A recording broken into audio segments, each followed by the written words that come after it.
Lights, camera, action. Welcome. Yeah. Hi, everybody. Welcome to Screen Stealers and to a new episode of the Movie Bucket. Hope you guys grabbed your popcorn, a soda, and maybe a soft pretzel.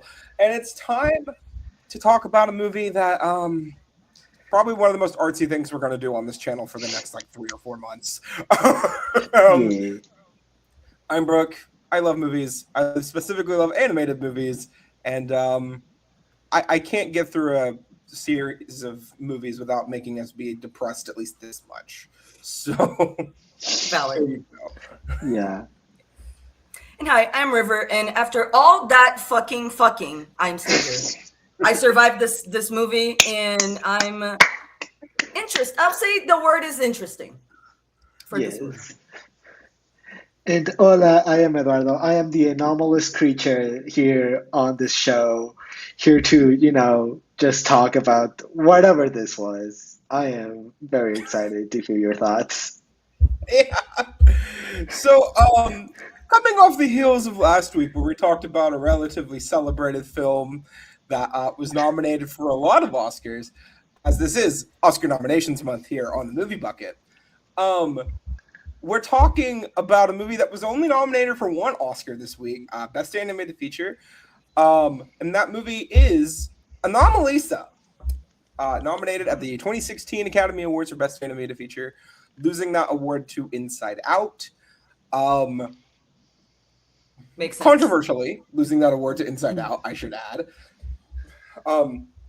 Anomalisa is a stop-motion animated film, which we love to see her. Big fan of her. Mm-hmm. I saw that it was 3D printed puppets. Yeah. That they used different the work. Yeah. And then we had only 3 people on this entire cast. David Thewlis. I don't know. I'm sorry if I'm pronouncing your name wrong, but I'm so sorry. Jason Leigh, who I know her. And then Tom Noonan, with one of the most creative uses of 3 people I have ever seen in a movie, and we'll talk about it. Absolutely. But before we get into all of that, thank you so much for joining us here. If you are looking to watch us talk about movies once a week at minimum, hit that subscribe button and hit the notification bell, and you will see us talk about movies a lot more often. There you go. So I chose this movie because I've seen it before, and we haven't really, granted, like we mentioned in the first one, we've had a couple other movies that we've watched before, and in that time period, we watched some artsier stuff, but we haven't really went full indie art movie yet. And I thought this would be a lovely time to do that, especially for Best Animated Feature, which historically has been mostly Best Family Feature, has kind of been what it's turned into over the years. For the most part, there are definitely exceptions to that, but it's been changing recently, but from when it started until maybe 5 years ago, it was very that. I think it really changed when Pinocchio won, was when it really started ramping up. And that's not saying Encanto wasn't a great movie or Soul wasn't a great movie, but it has literally been Guillermo del Toro animated movie, into Boy and the Heron, arguably one of the best animated features that Miyazaki has ever made, and that's saying something because it's fucking Miyazaki. Yeah. And then Flow winning this past year, which was one of the happiest surprises I had at the Oscars last year. Oh yes, it definitely deserved it. So don't go there. But not controversial. Not controversial. Okay. No, absolutely. I could have seen a world where Wild Robot won, and I would have been fine with that. And I would have been happy with it. Lovely. But what we're seeing this kind of aging up of Best Animated Feature. 2016. No, so 2015 Academy Awards. This came out early in 2015. I think. I know it was 2015 Oscars, but it was really surprising to see this in the lineup even then. I mean, looking at the rest of the lineup, you have Inside Out winning, Shaun the Sheep the movie, which lovely gal. Boy in the World, which is a Brazilian movie. Yes. And I haven't watched it, but I've heard very good things. It's very good. Yeah. And then When Marnie Was There, which is a lovely movie by Studio Ghibli. So Ghibli, insert say how Ghibli. you pronounce Studio Ghibli here. I just call it. I say Ghibli, but maybe Ghibli. I'm wrong, but that's how I say it. This is the GIF argument all over again. And, Yeah, just say it however you want. Sides here on this day.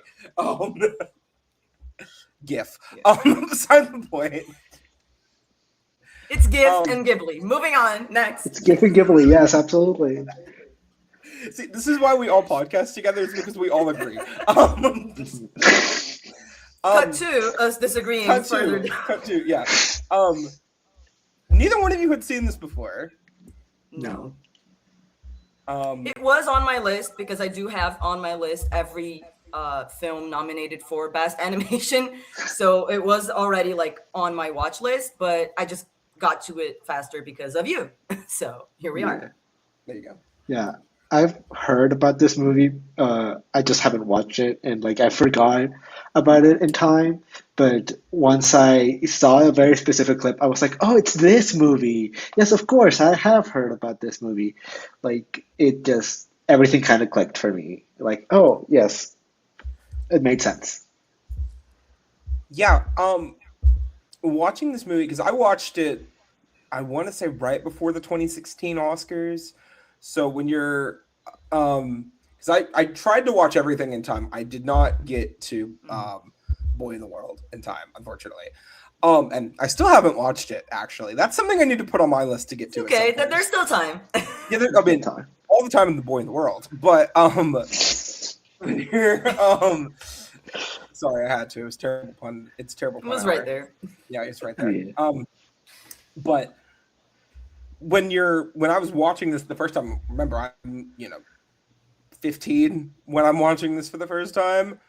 I had no idea what the fuck was going on. I was befuddled. I was confused. Goop, gagged, and betriveled, as Alyssa Edwards may The say. SpongeBob meme that he's just like. Like, what's so special about Donald Stupid Texas? Like I didn't get it. Oh my god. And then I was like, okay, well, I don't understand this. Maybe I should watch it again. And I got it a lot more the second time. I think this is one of those movies at the time where I just needed a second viewing because the first time was just way over my head. This time I can firmly say 10 years later that I like it just as much as I did the second time I watched it. And I think I got it a little bit more even as it went through. But as first watchers of this movie, I'm curious where both of you two are at with it. Okay, so I quickly mentioned before we started recording that I'm very confused about this movie. I haven't even decided on a score or anything yet, or how I feel, because I wanted to talk about it first. Because I don't know if I got it, and if I did get it, I don't think I like it. But I don't know yet. I still don't know how I feel. I just am very confused by this one. And that is something that I like. Even if by the end I decide that I don't really like the movie, I like that it's making me confused enough that I have to think this much and that I want to discuss it so badly. So that's a good thing to me. Yeah. I mean, for me, this movie has a lot of things going for it. I mean, I've personally taken a class on stop motion, and the amount of work it takes to make even a 30-second clip, it takes days, weeks, sometimes even months. We made one when I did animation design. We made one in 4 months, and it was 2 minutes. And we made it in 5 people, and it took so much work. Oh my god. Yeah, I cannot imagine the amount of work that went into this, just simply on the fact of how smooth the animation looks and how everything looks, and it's just absolutely stunning in that manner.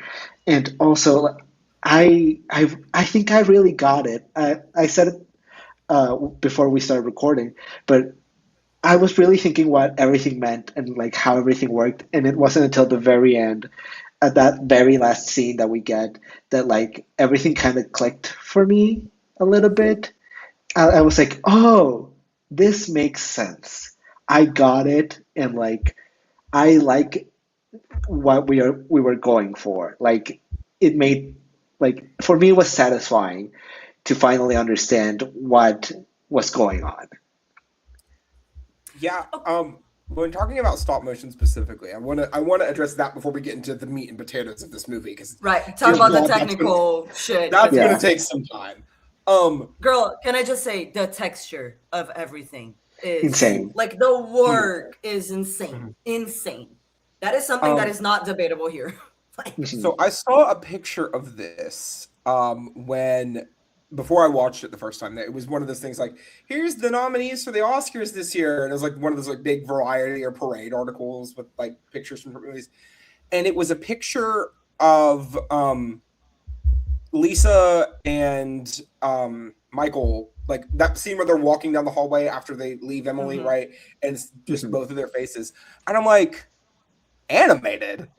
What do you mean animated? And then I had to like really look at that, and I'm like, oh crap, those are not real people.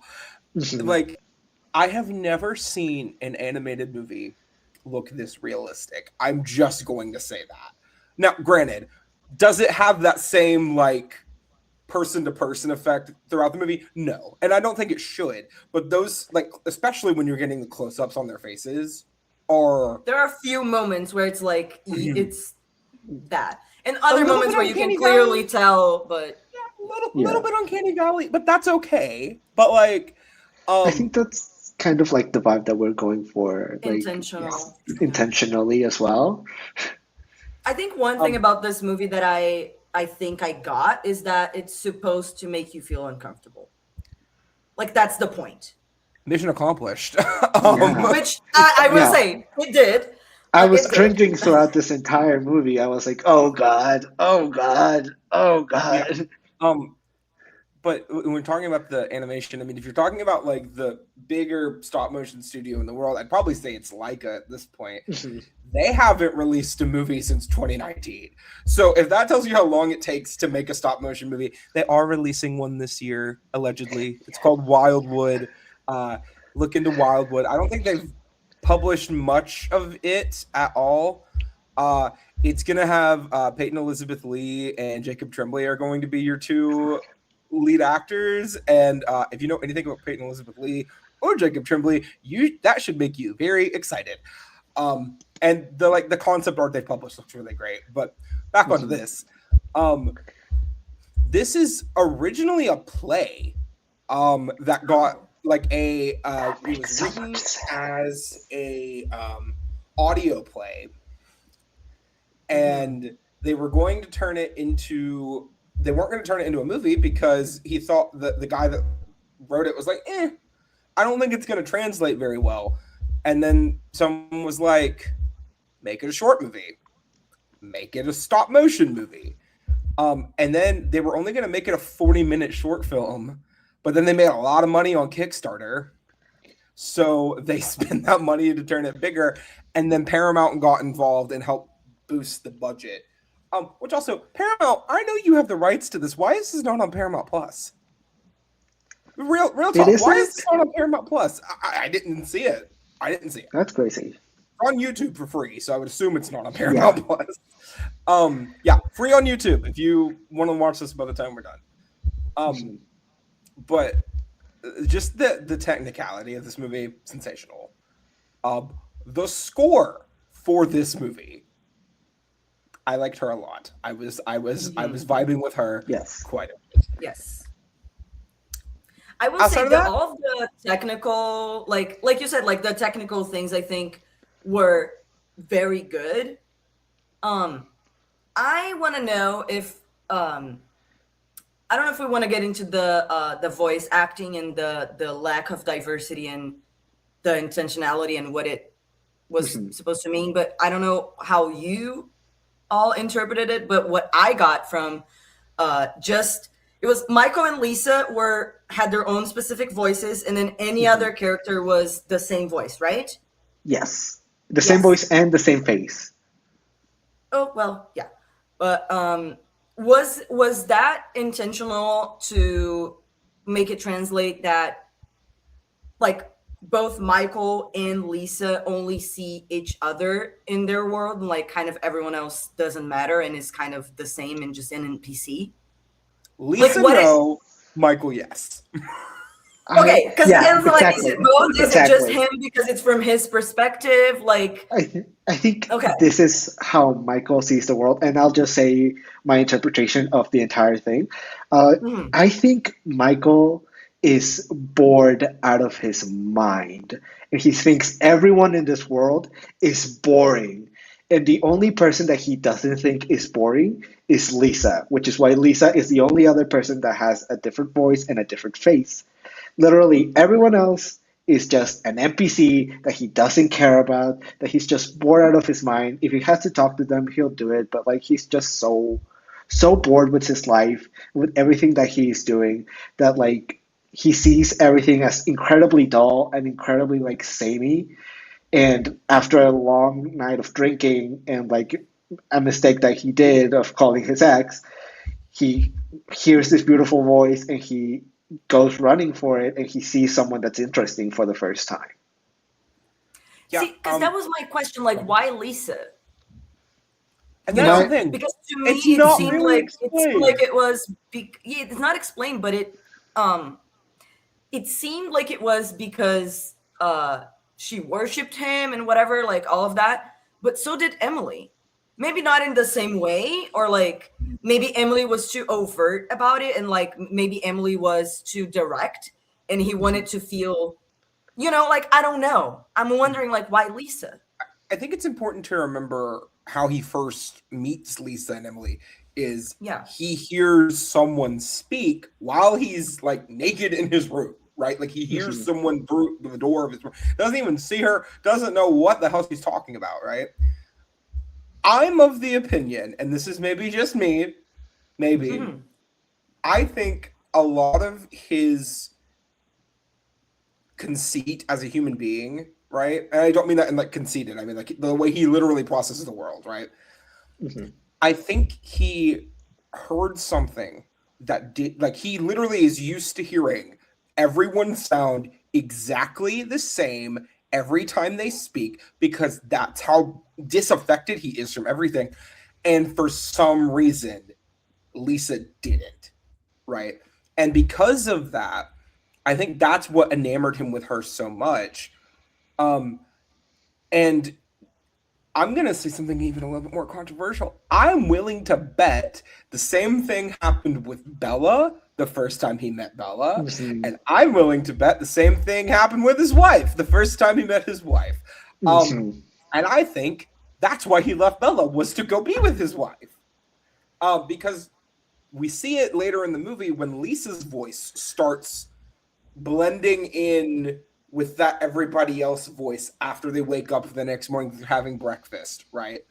Um, and that's when you can see Michael's like, and he's like starting to become disaffected with her, like that, like a light got flipped. I will never argue that Michael is a good person. He's not. Mhm. He is a terrible human being. But I Yeah. think that's part of the enjoyment of this movie is that because we're seeing it through this like melancholy, disillusioned, a disaffected human being, right? When we get the ending of Lisa riding to Michael in that car, Mhm. is one of the best endings to a movie I have ever seen in my life. Um, I legitimately think that saves this movie from being at best a 2 out of 4, or a 2 out of 5. I think that ending single-handedly makes this movie feel 10 times Can you better than it could expand have on I been. that? agree. Because I'm like, I want to understand why, like your reasoning for why you think that, because I'm still, you know, Well, it's two parts. One, it's when he gets back home and there's this like surprise party, and it's his right. wife and all of these people that are supposedly their friends that are like trying to be there for him, and he just feels nothing, Mhm. right? That hit because we've only really seen him in Cincinnati this entire time, he doesn't know these people, right? Really, he doesn't know who any of these people are, other than the people we see him directly interact with, like Bella, like Emily, like Lisa. We don't see him like who is this maitre d' to him? Who is this bellhop? Like why should he care about these people? To be honest, in terms of like on a deeper, more than like basic human level, why should he care about them? But when we see that it's, we hear that phone call with him and his wife and his son, and like that's something that you see like, oh, okay. And that piques your interest. When he goes home and it's everyone there, right? You're like, oh, for me, it's like, oh my God, what is he going through? Right? Like, I can't imagine that to me. Yeah. But then we're in the car with Lisa and she's writing that letter and she's expressing her feelings about it and how he made her feel special, even if it was just for the one day, right? And when you see Emily's actual face, right? Because it's not the same face Emily has throughout the entire movie. Emily has a regular face. I gagged. Like, I quite literally gagged the first time I watched it. Because Emily's just driving the car. She doesn't even speak. She doesn't say anything. She's just driving the damn car. But for some reason, it makes the entire film feel complete to me. And I can't even fully articulate it. And when Lisa's writing that note out, she says Anomalisa is like goddess of the star. I don't remember exactly what she says it is. Goddess of the heavens, I believe. Goddess of the heavens, which is not correct, mind you. It's actively wrong. Because the word you're looking for here is Amaterasu, which you would know if you played Okami. Or if you know like Japanese in general, yeah. Yeah, there you go. But Lisa, in the way that also kind of makes Lisa feel more complete, because one could argue that her entire thing of I'm not beautiful, I'm not smart, like that whole section to Michael could be seen as a form of like, I'm not this, you should tell me I'm like this.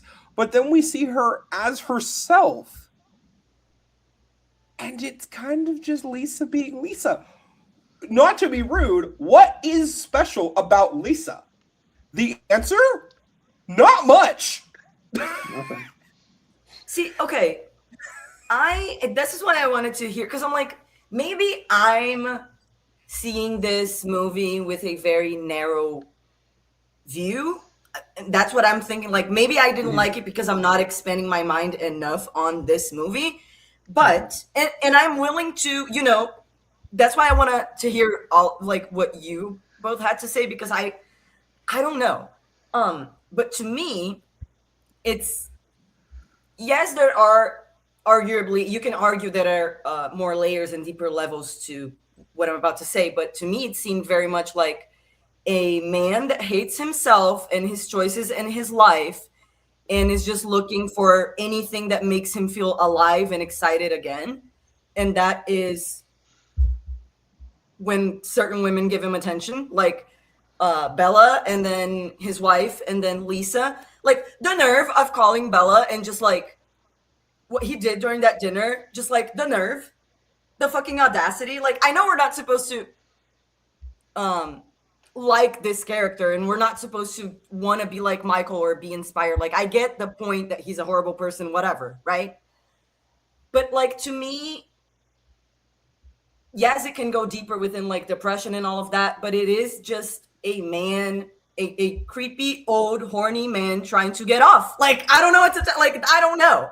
Like, there are like deeper reasons as to why he feels that way and is like that and is doing that. That I understand, of course. And the movie does explore that a little bit, but to me, I didn't feel fully engaged, and maybe that's why I was like trying. I wanted to like it, but I felt like I was trying really hard to like it, and I just couldn't get myself to do it. Because I want, like, if that is, I don't know. To me, it feels like maybe the story needed to be told a different way. I don't know. I'm glad it made me feel something. Like it's supposed to move me. I prefer to feel like this than to feel indifferent towards the movie. But like this is why I'm thinking like maybe I don't get it, right? And that's okay. So you all get the title, right? What? You all like understand the title, correct? It's not just Anomalisa, as in like the thing he calls her in the movie. It's a lot more. There's more to it than that. Okay, and that is so. Most people, when you read this title and you see the movie, you're like, okay, so Lisa's an anomaly, Anomalisa, cool, right? And that's like surface level. And like, and I will say, this is also like a word that's not really spoken in English very commonly either. So it's not like a well-known word either. Common knowledge, yeah. So are you familiar with the word enemy? Enemy? A-N-O-M-I-E, enemy. Oh, with an A. Yes, but I don't remember what it means. Like I've spelled and I've heard and I read that word, but I don't it can remember. Also be spelled with a Y instead of an IE. It just depends on which form of English you're speaking. Oh, okay, yeah. It's the same in enemy. Got it. Is a sense of alienation from society, characterized by feelings of hopelessness, loss of purpose, and isolation. It can also mean a lack or breakdown of social or ethical standards, right? Mm-hmm. So that makes sense. When you analyze that from Michael's perspective, right, or from looking at Michael in this movie, pretty much hit the nail on the head. It's a sociological thing that we study in sociology all the damn time, especially when you're looking at like early sociology, really focused on that. So when you're examining Michael through that perspective of he feels like there's nothing for him, right? Imagine if, like, we talk about like colorblind people, but they still have two cones in their eyes, right? Like they can see distinctions in colors and stuff. To me, this would be quite literally, what if the entire world was gray? Everything was gray. There is nothing but gray nothingness out there for you, right? But very rarely you hear somebody or see somebody that's a little bit of purple or green, right? I'm not going to defend Michael because, dear God, there is no way to defend this man. But when you look at it from the perspective of the people that have enamored you for some reason in the past are now gray, right? You find purple and then after a while it just becomes gray. If you find purple again, would you not want to see the purple again? And like, I'm not trying to defend him, but I can understand the motivation for him of if everything's the same and this one thing is different, I want to know about this different thing. Now, does he manipulate every woman he interacts with in this movie? Yeah. Yes. Every single one of them. And he treats people terribly. All of them. Yes. He buys his son a sex toy. Like, I'm sorry. He's crazy. Youthful, like 5 to 6-year-old child, by the way. Wild. No. With semen on it. What the? I'm sorry. That's crazy. That's crazy. That's like too much. Like buying anything from a sex store for your child is crazy. Even if it's a statue, that's crazy. And then like we figure out it's a sex toy. So like, to be fair, just buy nothing. Just don't buy anything. Also blame the cab driver. It is also the cab driver's fault. I mean, because he quite literally asks for a toy store. He immediately directs a man to a sex toy store. These are two very different things. Now, granted, because Michael, read the damn room. There are dildos everywhere in that store. But I think it's the point, and it's just like he's seeing. He just doesn't care. I think that like care. I get the like. Is it nihilistic and like cynical? Mm-hmm. Like this is what I'm saying. Like I think I get it, right? Mm-hmm. But I don't think I like it. Like it's that's fair. It's doing something. It made me feel something. It made me think. It's beautiful to look at in the sense of the animation, not some of because the sex scene. There's no need for that to be that long. I'm sorry. I'm not a prude. I don't like, I'm whatever. It's just, why? What's the reason? Is it adding anything to, like, why do I need to be looking at this for more than 5 seconds? It doesn't make sense. Anyway, I'm not saying don't have sex scenes in movies.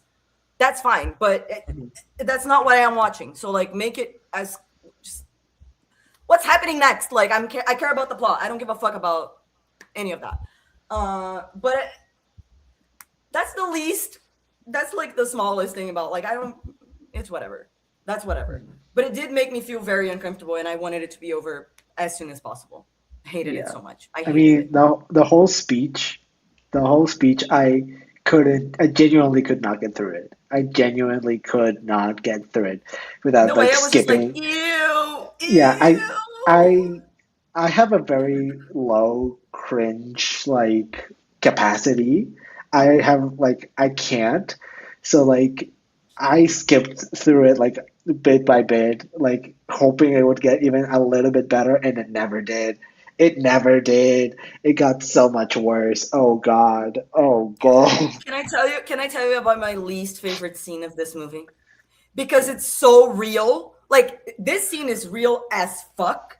It has happened to me multiple times, and it is very annoying, and it's one of my least, like, I hate it so much. It made me so mad, and they did it right because it's very real, and it sparked a reaction on me. When he convinced her to finally sleep with him, Lisa, that is. Not that she didn't really want to, but, you know, he did convince her. She did express multiple times that she was not fully comfortable. I would like to be clear. Yes, exactly. But when she eventually accepted, she was like, they were kissing, and then she was like, oh, I feel a little uncomfortable. And then he said, trying to be the nice guy, right? Like, no, it's fine. We can just talk, whatever. Cool. Awesome. Okay. She starts passionately talking about something that interests her. And interestingly enough, it was how in Brazil we speak Portuguese, and that's weird and different, and in Anomaly, whatever. And I'm like, interesting. Okay. But while she was talking about, I clocked that when I watched it this time. I was like, I wonder what River's going to say about that. How did you feel about that? Honestly. Yeah. I mean, it's factually correct, so I'm like, sure. It's just whatever. But my point was, feel like it's when she was talking, I mean, maybe it is, but she did say that she was not too smart. So, you know, she let us know. Yeah. But what got me is, and I hate it because it's so real, is that she was talking and he was kissing her neck, not listening to a word she was saying. Like, that's that I viscerally, like, I was just wanting to punch my TV. It's so annoyed I got, because it was very triggering. Yeah. That's why, full disclosure, all bias, so triggering, hate it so much, but so real. I mean, yeah, he was just saying, yeah, sure, of course, yeah. Like that in her head, he was like, in her head, because I'm listening to her, it's gonna make her want to fuck me more. You know, she's gonna want to shut up and just do what I want if I pretend that I'm listening. I'm like, ugh. Well, I get it. It's just, ugh. Did you clock the doll thing though? About like the doll's face? Did you guys clock that? Yeah, the doll had the same facial stuff going on near its eye that Lisa did. Yeah. Oh, the one he gave to the son. The scar. The one he gave his son, yes, the sex toy. Okay, yeah.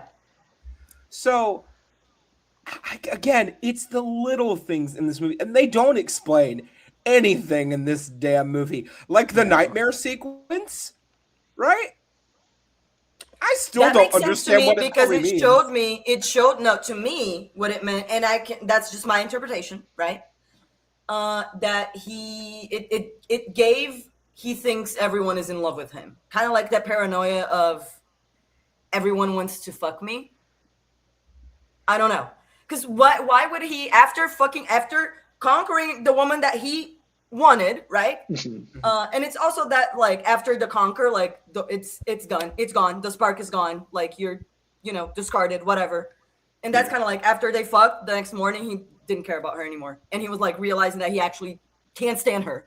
Actually. actually, which is again very real.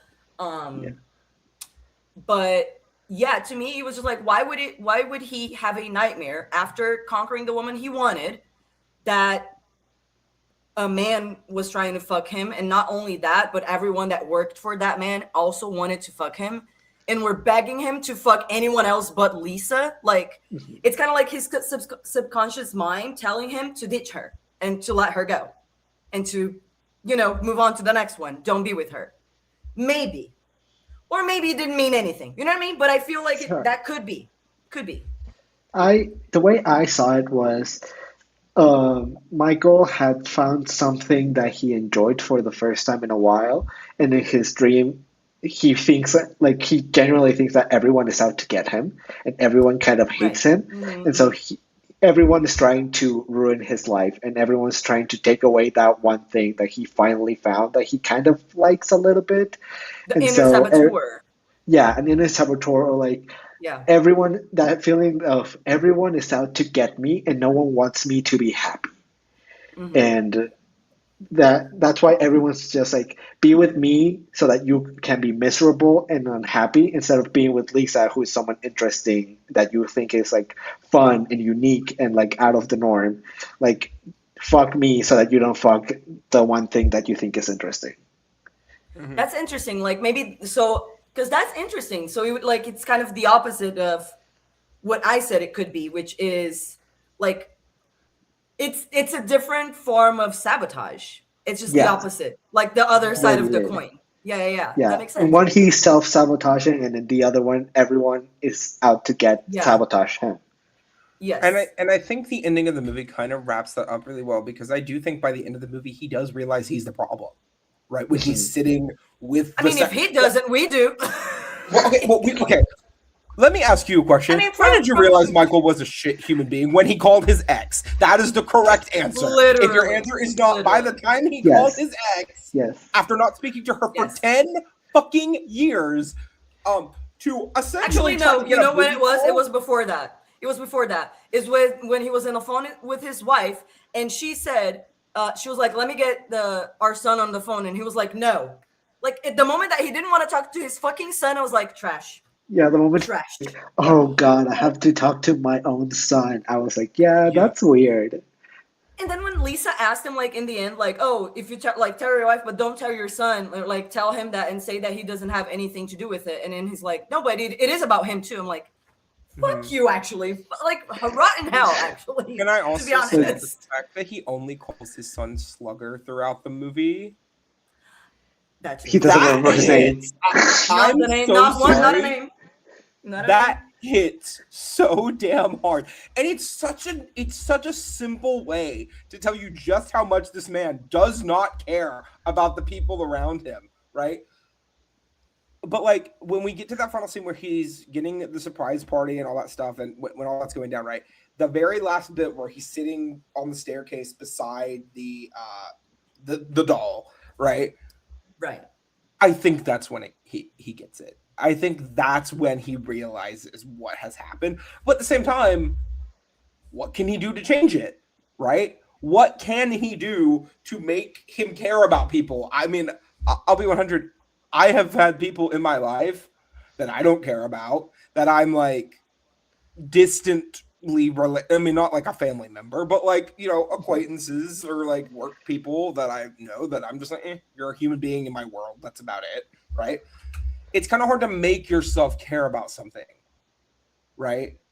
And for Michael, that's everybody in his life. What can he do to fix that? I don't know. I don't think he knows either.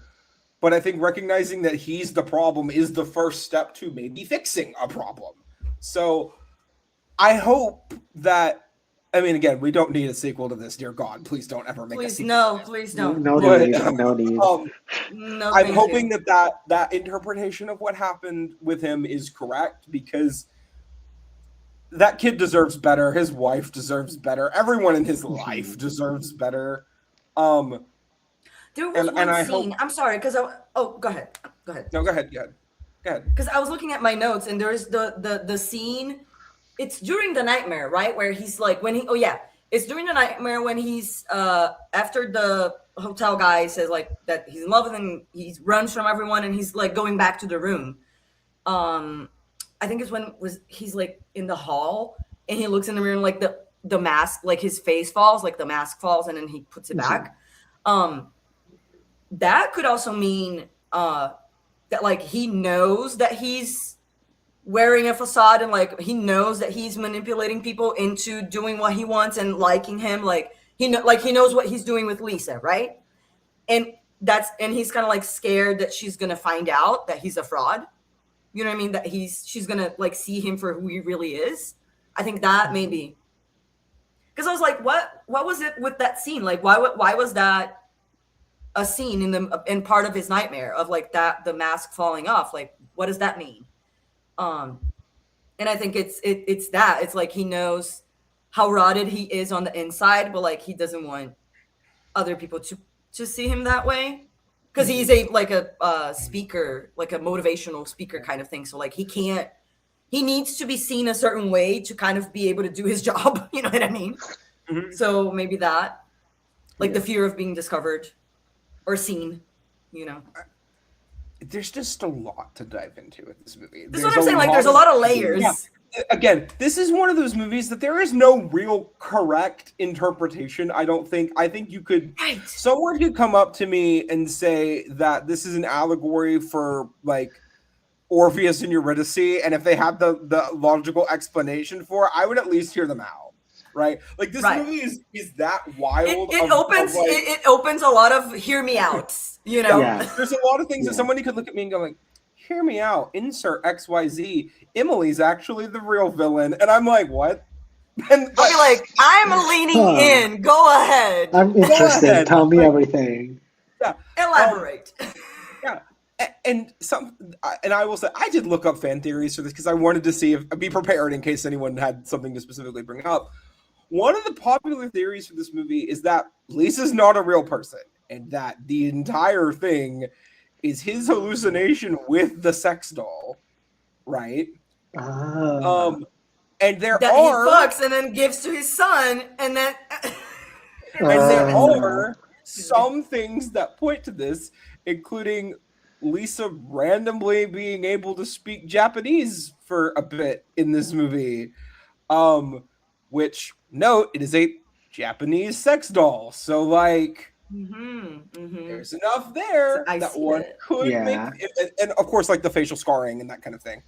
There is something to be said, and also the first time he hears Lisa's voice is right after he gets back from the sex store. So, like, there are things that could possibly indicate that. You know, I love that you said that. Because you know what I thought after I finished watching this? I was like, oh, this is her. This is just her. The movie Her. I'm like, it's giving her. Yeah. Love that. It's giving her, but you know what it was also giving? BoJack Horseman. Low key. The single most common thing I saw on I went to Letterboxd I watched this on Saturday. We're filming on a Monday at time of filming, by the way. So I watched this on Saturday again, and I put my score in the Letterboxd. I scrolled through the other reviews, and someone's like, I saw it there too. I screenshotted it. I think it's the same one. If I wanted to see a middle-aged man, like fuck through something. Okay, something I got it. I have it. Horseman. She says, well, damn, if I wanted to watch an animated middle-aged sad sack make bad life decisions and have uncomfortable, unprotected sex with strange women while occasionally dropping social commentary in the form of an inappropriately timed monologue, I would have just watched BoJack Horseman. BoJack Horseman. Yeah. And where is the lie? Well, I've never seen BoJack Horseman, but that tells me everything I need to know. Oh my god, it's okay. And you know what's ironic? I'm gonna say we'll get to scores. But I think my conclusion is that I don't really like this movie, but I love BoJack Horseman. Make it make sense. It doesn't. I'm telling you, it doesn't. Oh, it's so funny. Full disclosure, it doesn't. I appreciate the fact that even if this is a movie you don't really like, River, you're like the engagement that all three of us are having with this is very enjoyable for me. Yeah. Here's the thing. I like that it made me think this much, and that it, I like the experience of like discussing and watching this movie, but I also didn't like the movie itself. I think it was an like I like the experience of watching it and discussing it with other people, but would I rewatch this movie? Was it an enjoyable experience to me? No. Not that every movie watching experience needs to be enjoyable in the sense of like easy and in that way. Like I like movies that make me think. But not necessarily because a movie made me think is automatically good. So I'm in the middle, I think. Yeah, there's a TV show that aired in the US back in the day called Duckman. It sounds really dumb, but I promise you it was actually very smart. And there was an episode that was focused on like this dude who was like trying to explain all of his jokes. So that way no one would be offended by them. And he becomes like very successful in this episode. But then Duckman has this like rant at the end where he basically says that you should demand to be challenged, right? Like demand to be offended, to be treated like let me quote it directly. Demand to be challenged, to be offended, to be treated like thinking, reasoning adults.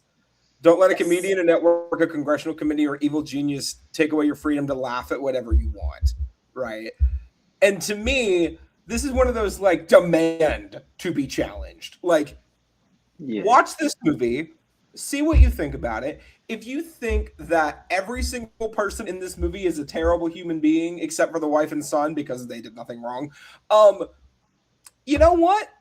I can see it. I see where you're coming from. If you somehow have this like Catcher in the Rye, Michael is this profound intellectual thing. Sure, Jan. I'm not gonna. Michael is a misunderstood genius. Yeah. Sure. Sure, Jan. Just explain it. Just give me the notes.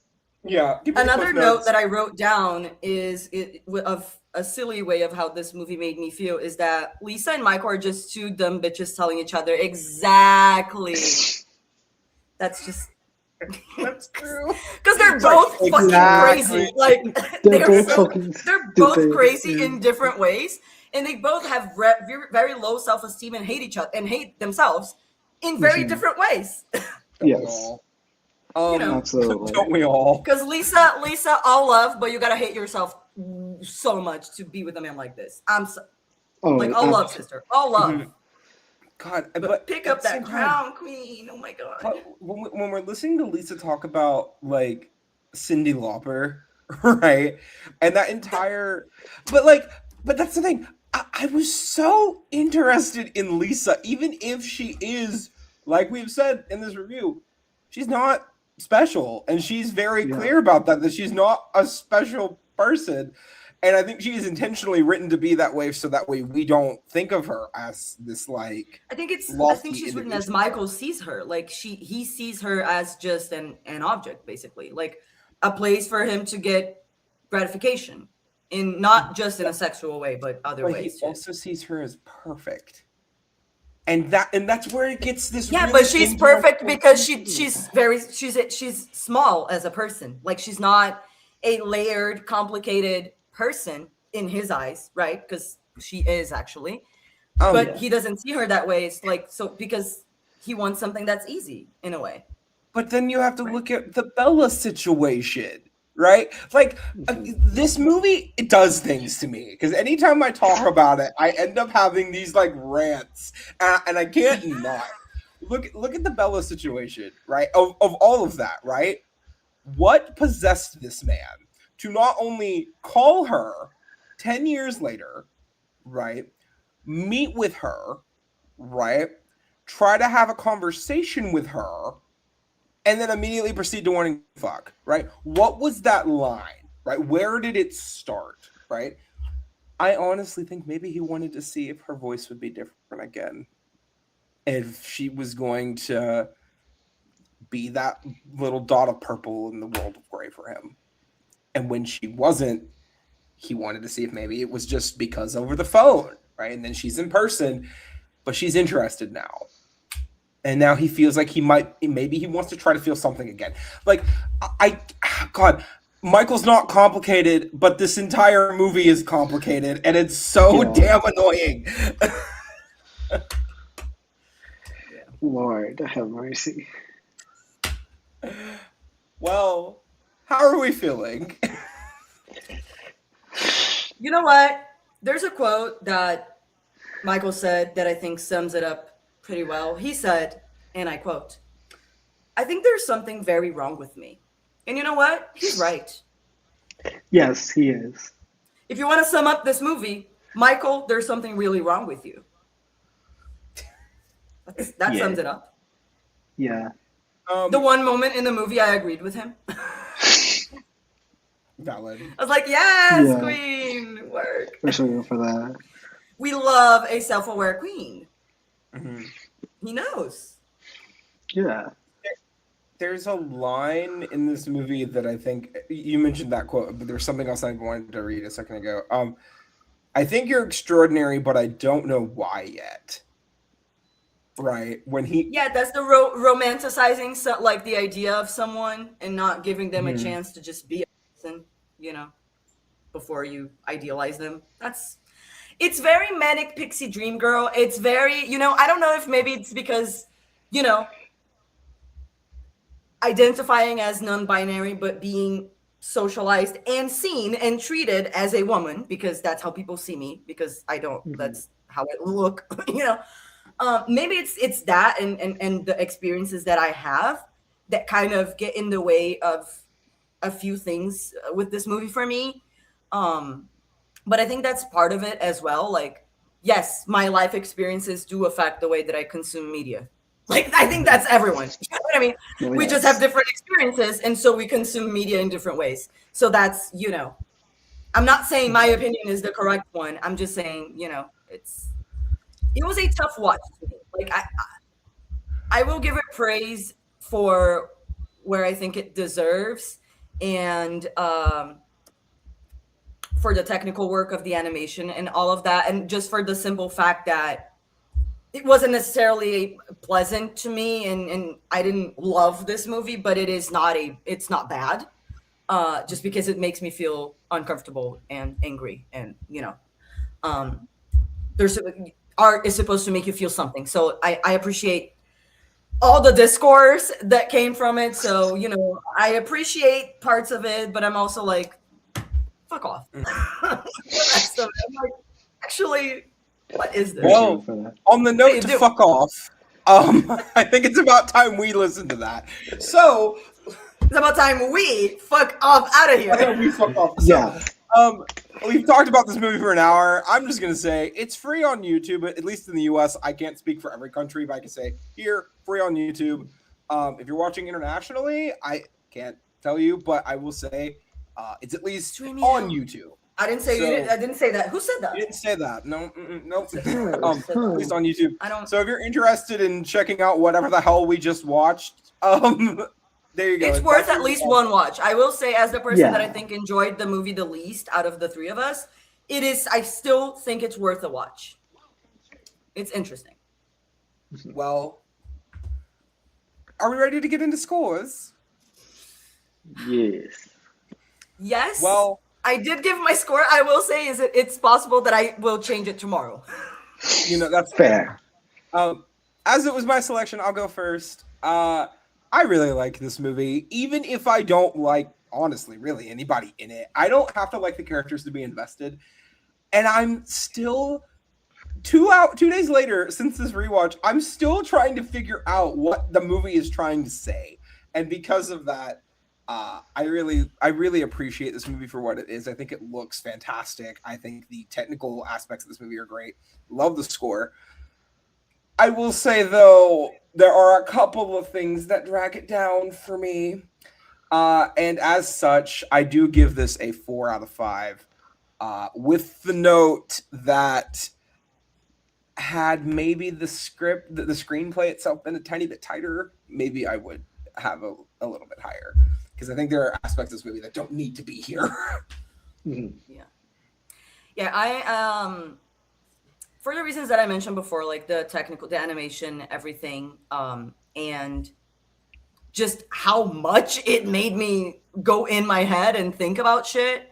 I appreciate I appreciate it. I don't love it, so I gave it a 3 Yeah, Out of 5. that's very out of 5. fair. Yes. Eduardo? Yeah, I like a lot about this movie. I think this movie has something that's very interesting. And as I said, knowing how difficult it is to make a stop motion movie, I like that's already gonna give it a huge plus for me no matter what. And just a movie that makes me think and a movie that makes me like feel something, even if it is the most cringe thing that I've ever felt in my life. I still felt something, which is more than like a lot of other animated movies ever make me feel. And shout out to Emily for taking that L and still being gracious about it. Shout out to you, Emily. Queen. Shot your shot and you still failed, but you know what? You were still a girl's girl, and you were like, "Yes, girl, go get that And man." dodge the bullet. Let's be honest. Dodge the bullet also as well, yeah. Um, but yeah, uh, but as I said, I don't have a very high cringe capacity, and that did bring it down a little bit for me. So that's why it is a 4 out of 5 for me. Well, with those scores, I should note that Eduardo and I rated this movie the exact same that we rated Cabaret. So there's that. River, of course, did rate Cabaret higher, which means Cabaret has a higher overall average than Anomalisa does. And quite frankly, yes, it probably Yes, you feel Yeah. correct. I will say though, I rated these movies a 4, both of them a 4, for 2 very different reasons. So, Oh yes, yeah, absolutely. like both of them are movies that I think you should go see if you have the opportunity to. Absolutely. But next time here on the Movie Bucket on Screen Stealers. Well, we all picked a movie this month. Sorry you all didn't get to see our review of Gosford Park. That was so fun. Oh my god. Maybe okay. Quick sidebar with the three of you. We need to just redo that at some point because I want that video Revisit. out. Yeah. We revisit Gosford Park. We'll put a pin on that one. We'll see. We'll put a pin in it. Yeah. But because the three of us had already discussed, we had a friend select a movie out of our collective extra inning. Our collective. We all each selected an extra movie, and then we had a friend select within our other choices. Yeah. Not knowing who chose what, they just it was completely as unbiased as possible, and well, River won. Yeah. And you know what? After we watch the movie, you're gonna say we all won. Honestly. Okay, I've seen it. I've seen other movies by the studio, so I'm not worried about disliking it. Yeah, like it's a collective win. I'm not worried about hating it. I really wanted my pick, but it's fine. I'm sure we'll get to it eventually. We'll get to Black Swan. Yeah. What? For next week on the Movie Bucket, we are going to keep it up with Best Animated Feature nominees, this time from the 2015 Oscars, as we check out Cartoon Saloon's Song of the Sea from 2014. As a massive Secret of Kells fan, I am very excited to finally watch this movie that I have been dodging for years for no reason. I will get to why I picked that this was my pick when we do it next week, but I'm so excited that we get to watch this movie together and talk about it. I'm really excited. Oh yeah. Also, for the first time on the Movie Bucket, we will have a guest next week joining us for that episode. That's so true. true. Extra special guest. It's Bob Mackie. It's Bob Mackie. Yay! It's Steven Spielberg. It's divine. Oh my god. It's John Waters, actually. John Waters. Honestly, that I would live. That I would die. John Waters covered the pod. I would die. Yeah. Yeah. Join us next time as we talk about Song of the Sea, but unfortunately, we've ran out of popcorn. Our soda needs a refill, and we devoured that soft pretzel. So we're going to have to go get more snacks. But until next time, thank you for joining us here on Screen Stealers on the Movie Bucket. Let us know down below. Is there anything you want us to talk about in the future? We have an open schedule in a little bit. So if there's something that inspires us, maybe we'll talk about it. But until then, we'll see you next time. Have a good one.